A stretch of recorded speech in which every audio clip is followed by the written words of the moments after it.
वालेकुम नाज़रीन, I hope आप ठीक होंगे। मैं इस चैनल पर आपको बहुत बहुत बहुत वेलकम कहती हूँ।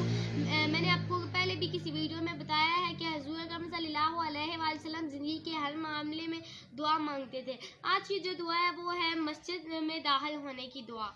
कौन सी दुआ है? मस्जिद में दाखिल होने की दुआ। आप मस्जिद में क्या दुआ पढ़ते हैं जब आप मस्जिद में दाखिल होते हैं, और क्यों दुआ पढ़ते हैं? दुआ इसलिए पढ़ते हैं, जब आप मस्जिद में दाखिल होते हैं तो आप अल्लाह ताला का फजल तलाश करते हैं। क्या तलाश करते हैं? फजल तलाश करते हैं। अल्लाह ताला की इबादत के लिए आप मस्जिद में जाते हैं। क्यों जाते हैं? अल्लाह ताला की इबादत के लिए।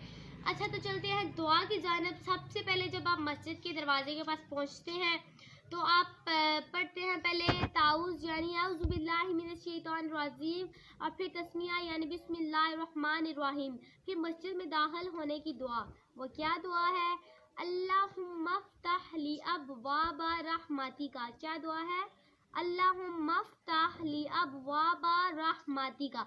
ये आप 3 दफ़ा पढ़ के मस्जिद में दाखिल होना चाहिए, ठीक है। जब आप 3 दफ़ा ये पढ़ कर मस्जिद में दाखिल होंगे, अल्लाह ताला आप पर रहमतें नाज़िल फरमाएंगे, बहुत सारी नेमतें नाज़िल फरमाएंगे। फिर आप जब मस्जिद से निकलेंगे तब भी महफूज रहेंगे। अल्लाह ताला आपसे बेहद खुश होंगे, क्योंकि आपने अल्लाह ताला की बरगाह में दुआ फरमाई थी। और अल्लाह ताला से दुआ मांगना आला दर्जे की इबादत है।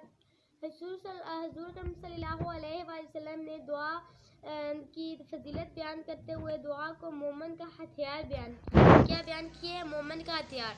अच्छा, अगर आज की वीडियो आपको अच्छी लगी हो तो चैनल को सब्सक्राइब कीजिएगा, वीडियो को लाइक और शेयर ज़रूर कीजिएगा। अल्लाह हाफ़िज़, टेक केयर।